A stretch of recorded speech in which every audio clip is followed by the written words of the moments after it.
What's going on, man? Welcome back to the basement. I'm Ron, and we've been talking all offseason about this idea of the running back dead zone being this spot in drafts from rounds 3 through 6 where we must fade all running backs no matter what. And I think that's a little bit lazy because we know only sits steal in absolutes, and it's not that cut and dry. Of course, even I, noted running back fader, am drafting running backs in the dead zone on occasion. So I wanted to hop on here and break down what the dead zone is and then go over which running backs in the dead zone I'm fading or targeting in 2022. Now, let's not waste any time. If you enjoy the video at any point, make sure you go down below, subscribe, leave a like. Let's go.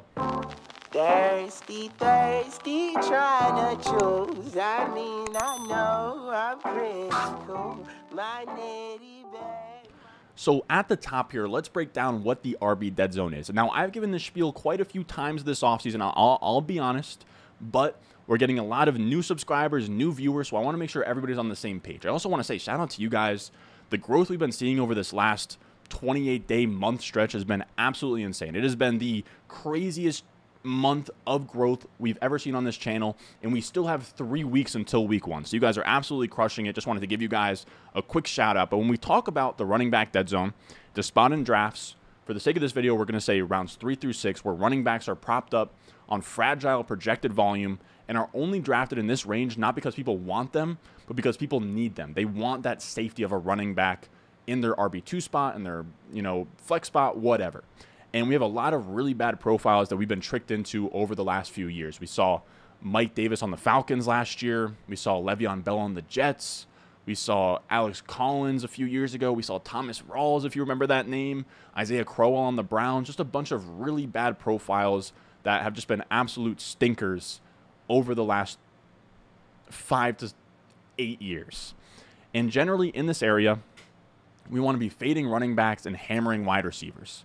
And it's one thing to talk about the dead zone, but let's bring some data that backs that up real quick. And this is a positional heat map where if we look at advance rates from last year, drafting running backs on Underdog returned positive advancement rates in rounds 1 and 2, and then we're a net negative from rounds 3 through 7, reverting back to positive advancement rates in rounds 8 on.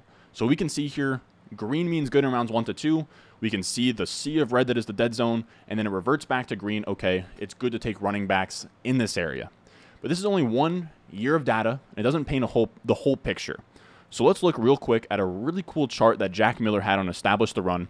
I'll make sure I link either his Twitter or this article down below.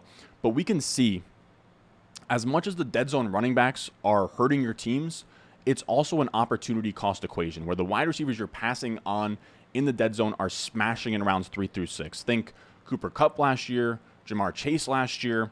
And when we look at this chart here, from win rates on the FFPC, which is Fantasy Football Championship or Fantasy Football Players Championship, it's the most popular high-stakes site out there.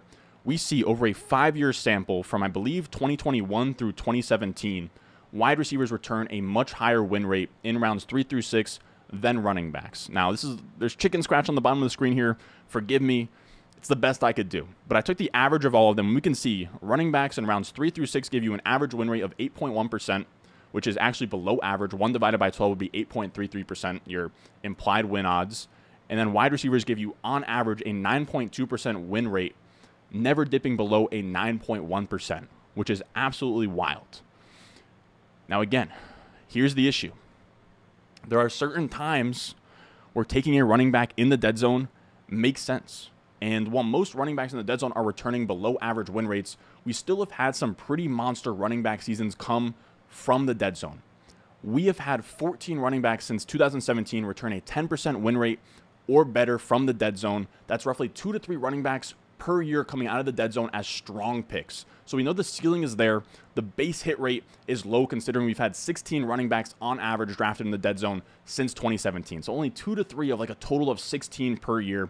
So I set out to look at these 14 running backs and see if there's any knowledge we can gain to try and thread the needle through the dead zone and see if we can apply anything to 2022's dead zone. Now let's take a look at this. I'm going to pull it up real quick. Here are your 14 running backs who made it out alive of the dead zone since, I believe this is since 2015, or no, this is since 2017. And this is pulled up from RotoViz's win rate explore, and then I added some of my own things where I looked through these guys and I tried to pick apart what qualities did all of these guys have in common and see if we could draw any conclusion from running backs who made it out alive of the dead zone. And when we look at all of them, they had a mixture of 4 qualities. We had youth, so that is the experience tab, right? Experience is just how many years in the league.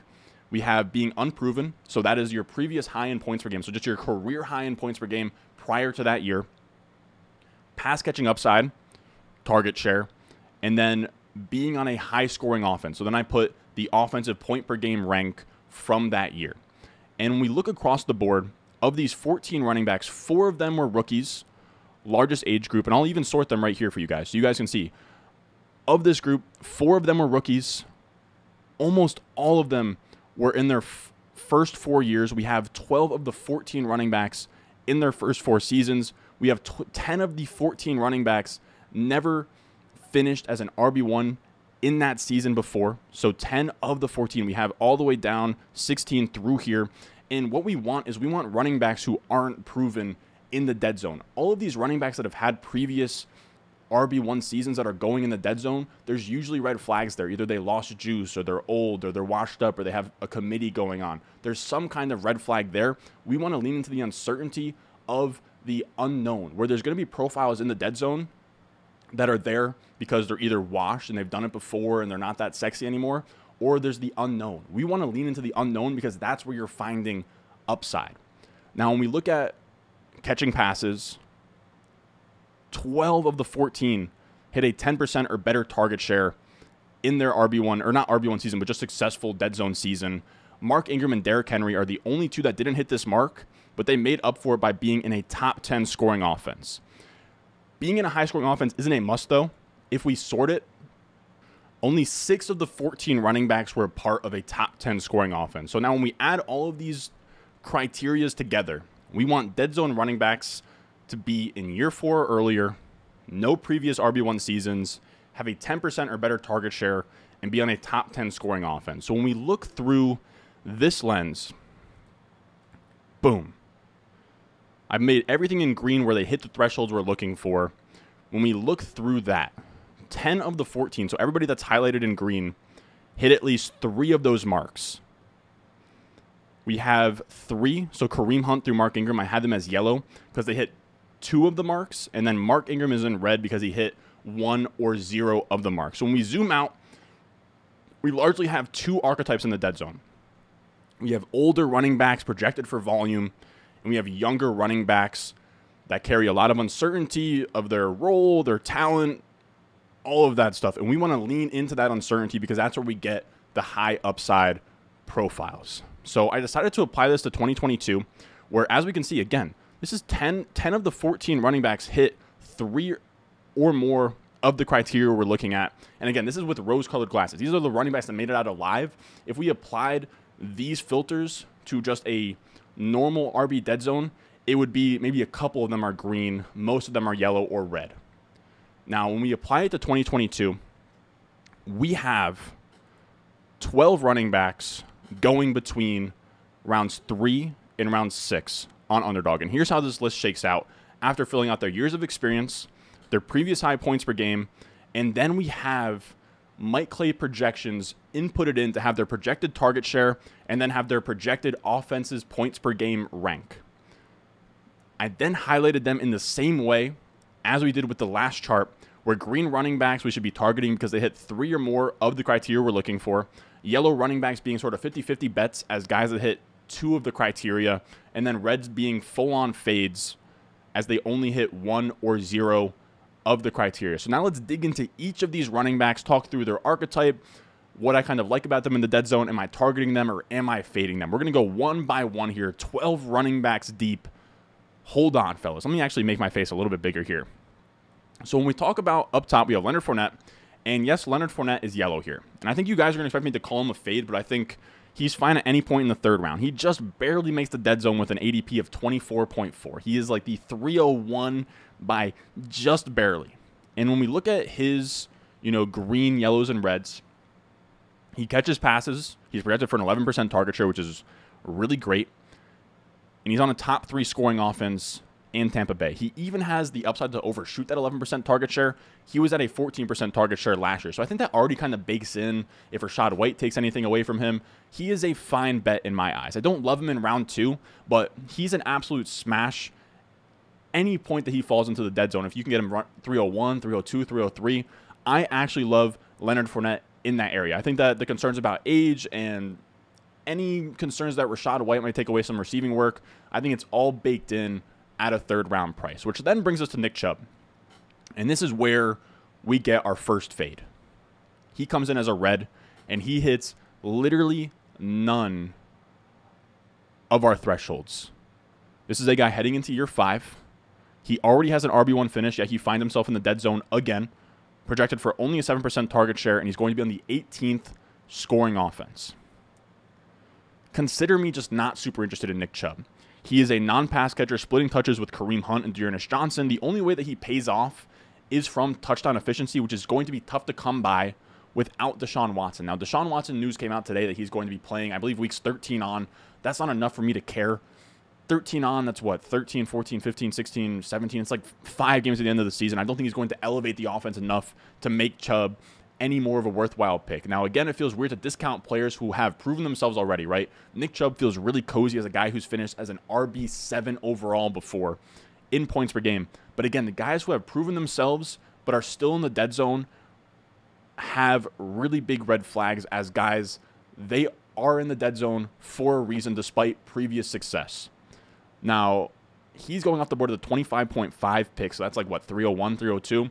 And for me, he's an absolute fade there. I even have Travis Etienne over him. I prefer guys like Waddle, DJ Moore. I'd even prefer like a Kyle Pitts over him. I prefer A.J. Brown, T. Higgins over him.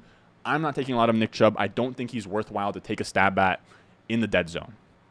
The next guy we'll talk about is James Conner, and he's somebody I've been really cooling off on lately. I know earlier on in the season, I liked him. I was under this assumption that he could possibly see this bell cow workload because when Chase Edmonds was gone, he had 5 games where he was on a full season pace of 95 targets.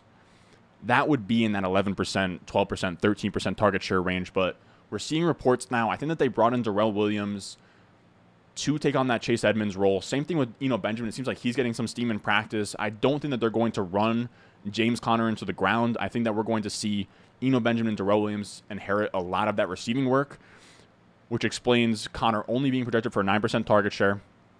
And it feels like Conner's only path to making it out of the dead zone as a high upside running back that gives you a 10% or better win rate is to have that Mark Ingram-esque touchdown spike season. This is the one I'm talking about. When we look at Mark Ingram, he's the only one that's in red. I'll move myself over here. And when we look at Mark Ingram, he was in year 9. This is the Ravens' Mark Ingram. He was in year 9.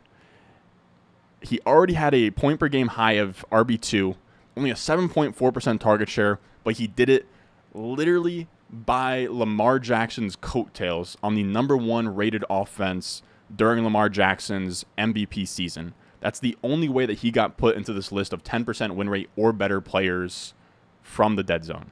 So James Conner, he can do that. I mean, he did it last year. I think you're probably betting for Lightning to strike twice with James Conner, right, where he already hit on touchdown efficiency. I think betting on it twice is probably a bad move. So for that reason, I'm out. Now, the next guy we're going to talk about is somebody that I've been dying to talk about all offseason, Travis Etienne. And he is our first green running back here where I don't know what that noise was. I'm struggling here, fellas. I'm fresh off COVID. This is the second video I'm recording today. But when we talk about Travis Etienne, he's going into year 2. He's unproven, and he's projected for a 12% target share, fellas. This is what we dream of in the dead zone. This is a drool-worthy profile. And you have to remember, in Mike Clay's projections, he's extremely conservative with target share. That's why you see all these guys like 8% target share, 9% target shares. That's nothing. He is really conservative here. But when we look at where 12% ranks among all running backs, the only 7 running backs he has projected for more targets or a higher target share is McCaffrey, Eckler, Najee, Swift, Kamara, Aaron Jones, Nyheim Hines. 7 running backs, that's it. He is a top 10 running back in terms of target share per Mike Clay's projections. And you combine his pass-catching upside with his youth and his size at 5'10", 215, running a 4.45 40 at his pro day. You get an RB with a profile to make it out of the dead zone. And he has his college quarterback throwing dump offs to him as well. I think that's also going to help out his target share. Etienne, for me, is a smash at any point in the third round. He feels an awful lot like DeAndre Swift from last season. Now, the next guy we got is Zeke. This is a pretty easy fade for me. He's going 3-4 turn, even on underdog where it's wide receiver hungry. I think in your home leagues, he's going to go in the third round. And he's a pretty easy fade for me. We are now heading into year 7. He's been on the decline the last few years. He only gets more inefficient. He's getting squeezed for pass catching work by Tony Pollard. It's tough, man. All he has going for him is that 6 point per game from his offense. He's not going to see enough receiving work with Tony Pollard there. It's tough. If you're betting on Zeke Elliott to have a 10% or better win rate, you're betting on him to have that Mark Ingram outlier season, and maybe he does hit that. Maybe he hits 15, 18 touchdowns. I just don't want to make that bet. Every player out there, you can, touchdown luck is crazy. Damian Harris hit it last year. I'm not going to pinpoint it on Ezekiel Elliott to try and hit that. Again, in the early 4th, when you're taking Ezekiel Elliott, you're taking him over guys like Deontay Johnson, Terry McLaurin, Hollywood Brown, Jerry Jeudy, just all profiles I would rather bet on over an Ezekiel Elliott. Then we have Breece Hall, who surprisingly comes in at yellow after I made a whole video pumping him up as the cheapest league-winning running back in 2022, and this is simply what it comes down to. We have seen Jonathan Taylor, Leonard Fournette, DeAndre Swift, Christian McCaffrey crush as rookies in the dead zone. Rookies are solid bets. All we need from Breece Hall to get to where we need him to be is for him to hit that 10% target share threshold. And this is where Mike Clay's projections run into some problems because, again, he's being really conservative and it doesn't paint the entire range of outcomes. When we have a rookie and we don't have anything to base his target share off of, there is a massive range. Jonathan Taylor hit a 10% target share in his first year, and he was thought of coming out of Wisconsin as not a pass-catching back. And when we look at Breece Hall, I think 8% target share is being conservative. I know Michael Carter's in that backfield. He's going to get some targets. But when we look at Breece Hall, as a prospect, he had a 10.7% target share at Iowa State, had a really clean receiving profile. That 10.7% target share is in the 81st percentile. It wouldn't be crazy for him to earn his way to a 10% target share, or even sort of stagnate them, where maybe you see over the first 5 weeks, he's like a 5 to 6% target share guy. And then from weeks 8 on, he's like a 10, 11, 12% target share guy. That's what you're looking at with Breece Hall. So while he's in the yellow here, it makes him a 50-50 guy. I like him as a target anywhere in the 4th round, but it's worth having some caution. And if you can't stomach his boom-bust profile, which I'll admit, as a rookie who we've never seen before, it is a boom-bust profile. But again, when we're taking running backs in this range, we want to just swing on upside because we know the floor is so shaky here. I like Breece Hall. If he's not your cup of tea, that's completely fine. And the next guy we're going to talk about is Cam Akers. Cam Akers finds himself in the green, one of only 3 green running backs on this list. He's young, only in year 3. He's unproven, and he's on a top 10 scoring offense. It should be wheels up. The main pushback on Cam Akers that we don't have factored in on this chart is injury history. And really the only thing that it comes down to Cam Akers. Cam Akers would probably be like a early 3rd, late 2nd for me, probably right in that Leonard Fournette area if it wasn't for that Achilles, man. The question is, will he be back to what we thought he would be coming out of school? Will he still have that explosiveness? Will he be able to handle the McVay workload? And I think at ADP of 47.8, that's the 4-5 turn. That's a fine bet I'm willing to make. We're now 6 months, or not 6 months. We saw him 6 months off an Achilles tear get a McVay workload of 19.3 combined carries and targets per game in the playoffs. Now, yes, he was inefficient, but again, he was fresh off an Achilles tear. I think that holding him to his, I think it was like a 3 yards per carry or whatever, and saying, oh, but he was bad. Look, he was 6 months off the Achilles tear, and on top of that, he's in the playoffs playing playoff defenses, the best defenses in the league. So it's not great matchups or anything. I think it's just the fact that he could shoulder that workload is amazing. Again, 19.3 touches per game over a 4-game sample, only like 6 months off an Achilles tear. It's insane. We know Sean McVay has a history of featuring one running back in this offense. If Akers is that guy, he will pay off. It really just comes down to your risk tolerance. We're a year removed from his injury. He's played playoff-level football off the Achilles. He's only 23, so being young bodes well for him recovering from that Achilles injury. Again, it just comes down to what you're comfortable with. I would call him a target. I haven't drafted a ton of him, but he's somebody I want to make a point to start drafting more of after doing some digging on his profile. Now, the next guy we're going to talk about is J.K. Dobbins. He comes in at yellow as an unproven third-year running back. His issue is he doesn't hit the target share threshold, and Mike Clay only has the Ravens projected for the 14th highest scoring offense. And this is where it gets tricky for Dobbins to pay off because his ACL injury can't be an issue, and the Ravens need to finish top 10 in scoring. Now, I don't think that second part's that tricky. Lamar Jackson has started, I believe now, 3 seasons in the NFL, full seasons. His first one, he was first in the NFL in points per game in terms of the Ravens offense. Second one, 7th. Third one, 17th. I would say the Ravens scoring in the top 10 in terms of point per game. They're ranked for 14th. That's a median projection. 10th, probably like a 65% chance that they finish in 10th or, 10, 9, 8th. The second part, or the first part's a difficult one, the ACL, where we have a mixed bag in terms of performance off of ACLs. You can look at Jamal Charles and Adrian Peterson, fresh off ACLs, were like top 5 to 7 running backs. But we had Saquon Barkley last year. Sutton didn't look great. Fuller coming off an ACL didn't look great. As of right now, J.K. Dobbins is off the pup, but he's getting weird reviews from Jim Harbaugh saying like he has like tightness and he's still rehabbing. His availability for week 1 is still in question. So personally, I'll be avoiding J.K. Dobbins, even though he does have a juicy profile where he's a young, unproven running back. I just need to get some more positive news. And if I have to pay a premium to get that positive news where he's going to be playing in week 1, but instead of paying a 5th round pick, I'm paying a 4th round pick, I can live with that. But for now, I'm good on J.K. Dobbins. Now, the next guy we're going to talk about, David Montgomery, comes in at yellow as the guy who's going at the 5-6 turn. He's going into year 4. He's projected for an 11% target share. Where his downfall is that he's on a bad offense, projected for 28th in the NFL in scoring. And he's already had an RB6 season, yet he's going at the 5-6 turn in only his 4th year. And I think that speaks volumes. I think this kind of profile is shark bait. He has just volume. Everybody thinks that he's going to be this 80% target opportunity share guy that he was last year. I think those days are over for David Montgomery. We talked about it in the Sleepers video, but Luke Getsy's coming in. He's an offensive coordinator from Green Bay, where we've never seen them feature Aaron Jones, despite how amazing he's been. Even when Jamal Williams is in that backfield, it's always been a timeshare.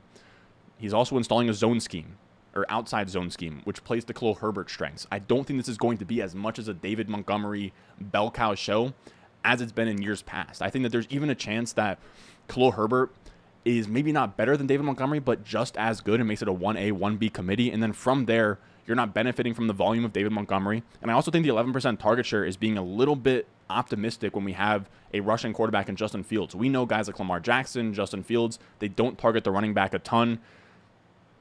David Montgomery, for that reason, is just not a target of mine. I don't see the upside. After that, we have Elijah Mitchell. And he's a yellow running back as a running back that is going into year 2 without a running back 1 season. But his RB14 finish last year was damn close, and yet he's a 6th round pick. And the issue I have with Elijah Mitchell is there's not a lot of room for him to improve. He was third in the NFL last year in opportunity share as a rookie.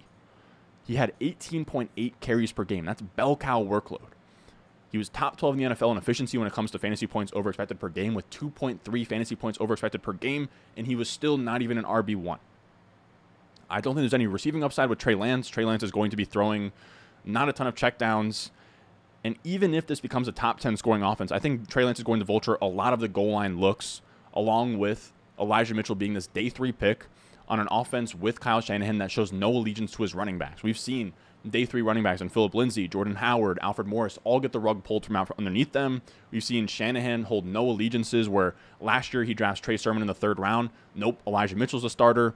We've seen time and time again Kyle Shanahan not care. He runs his running backs into the ground. We've seen Matt Breida get run into the ground. We've seen Jerick McKinnon get run into the ground. We've seen Raheem Mostert get run into the ground. Elijah Mitchell missed plenty of games last year from that same reason. He's just not a bet I am willing to make at that price tag. Now, somebody I actually really like in this range is A.J. Dillon. He's our 3rd and final green running back in the dead zone. He's unproven heading into year 3, where his previous high in point per game was 29. And he's projected to be on a top 10 scoring offense in his 3rd year. That is 3 out of 4 boxes checked. And he looks a lot like 2019 Derrick Henry, who got there on efficiency and raw talent. A.J. Dillon has that in his range of outcomes. When I say he looks like Derrick Henry, this is what I'm talking about. When we look at the green, I'll highlight it for you guys real quick. Or no, I'll just scroll up.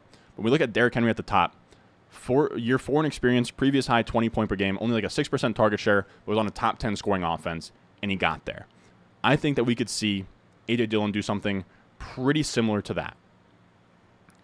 And I think this Dillon, Aaron Jones sort of backfield, it feels a lot like Ingram, Kamara in 2017, 2018, where I think there's going to be enough touchdowns, enough scoring, enough yards to go around on this offense. And with Davante Adams gone, I think Aaron Jones and A.J. Dillon as the 2 best skill position players on the team, where you're looking at like Rob Tonyan and Alan Lazard, and I guess like Romeo Doubs is interesting, but when you talk about the best talents on the team, a guy like LaFleur and a guy like Aaron Rodgers, they're going to want to get the ball in the hands of the best players.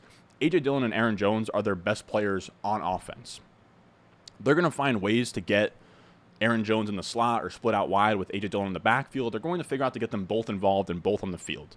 And we look at last year when Aaron Jones returned from injury in Week 12, Dillon saw 24 red zone touches to Aaron Jones's 9. I think that we probably see A.J. Dillon lead this team in carries and goal line carries, while Aaron Jones scores touchdowns on wild efficiency like he always has and get like 75-plus targets. I think they both can pay off. And A.J. Dillon also has this backdoor upside of contingency upside, where if Aaron Jones was to be out for a season-ending injury tomorrow, he'd skyrocket to like a second-round pick off the board. But if we say that same thing for Elijah Mitchell, where let's say you could say Trey Sermon, Jeff Wilson, Ty Davis-Price all retire tomorrow, Elijah Mitchell would maybe budge like 6 to 10 ADP spots. Same with Josh Jacobs. Zamir White and Amir Abdullah decide that they're retiring tomorrow. Wouldn't really budge his price either. A.J. Dillon is one of the only guys in this area at that 6-7 turn that has that in his back pocket. So he's not a must draft, as I'm struggling to take him in that round 6 area. There's still wide receivers I like in this area, but I want to force myself to take more of A.J. Dillon. I think I'm going to regret not having enough of him after this season. Last guy we're going to talk about, Josh Jacobs. He is our last red here. As a 4th-year player, that's his only green part. He already has an RB1 finish. He has a lack of receiving upside at only 8% target share projection, and he's on a middle-of-the-road offense. Now, I think the Raiders are a little bit undersold here. I think Davante Adams and Derek Carr are actually going to make some noise this year. They could be a top 10 scoring offense, but I'm not sure it's going to matter much for Josh Jacobs. I will say, on Underdog, Josh Jacobs' ADP of the Reds is the most palatable, right? He's at pick 72, so he's almost slipping to the 8th round sometimes, and that's fine. But in your home leagues, he's going to go 4th round, 5th round, and at that price, I'm 100% out. He's going to be getting a touch squeeze from both sides, where it seems like the Raiders like Zamir White a lot. Zamir White's going to get a lot of between the 20s touches, some goal line work, and then you have Amir Abdullah, who for some reason Josh McDaniels loves Amir Abdullah, and then they're also going to have Brandon Bolden back there taking away all the 2-minute drill, 3-down work stuff. So Josh Jacobs is going to get squeezed on both sides. It's not going to be pretty. I'm just not super interested in that profile. Now, when we look at this entire list, I just want to show you guys one more time. Bang. We have which of these running backs are targets, which of these are avoids. I don't know if you guys want to screenshot these or whatever, but this is how I am feeling about the running back dead zone in 2022. Now, that's going to do it for us today, fellas. I just want to talk about one last thing before I get out of here. I'm not going to show the shirt because fresh off COVID, I don't want to be handling the shirt. I probably should have gotten, let me get the picture real quick. Hold on. Here it is. I'm going to be officially announcing the winners of the giveaway. All you have to do is fill out the Google form. I'm going to put down below in the comments. I'll pin it in the comments. It'll be in the description. You fill out the Google form. You use promo code Ron on Underdog, and you comment. Boom. That's it. I'm telling you guys, I honestly hate to say it, I think the shirts are super clean. Not a lot of people have filled these out. If you just fill out the Google form, you're probably going to have like a 75% chance of getting a shirt. Also, if you're a small or a medium and you watch the channel, fill out the Google form. There's a chance that I'm going to have extra smalls and mediums literally just DM me, and I might hook it up. I might hook it up. I'm trying to get these shirts out of here. I'm going to announce who wins the giveaway on Saturday, and I'm going to be shipping them out next week. It got delayed a little bit because I got COVID. I don't want to be handling your guys' shirts and stuff while I have COVID. So these are the shirts. I think they're really cool. So it's the basement, has me on the back with my dog Winnie, and the whole idea is that it's something that you could wear out to whether it's like a bar or just out or whatever, and it feels like, you're repping me in the fantasy community without having to be, you know, fantasy football is my life, and I love fantasy football all over the place, right? It's something, as much as we love fantasy football, I don't think any of us are going to be picking up, you know, women or whatever you're into because of fantasy football being your hobby. So that is it for today. If you enjoyed, make sure you go down below, subscribe, leave a like, and I will see you guys in the next one. I got the juice, I got the juice. Channel, Chatham's on. Foolies glad I'm home. Even my haters kinda glad I'm on. Rest in peace to my vagabond. Rapper, song, singer, suspended, subpoena from Mr. Meaner's dream.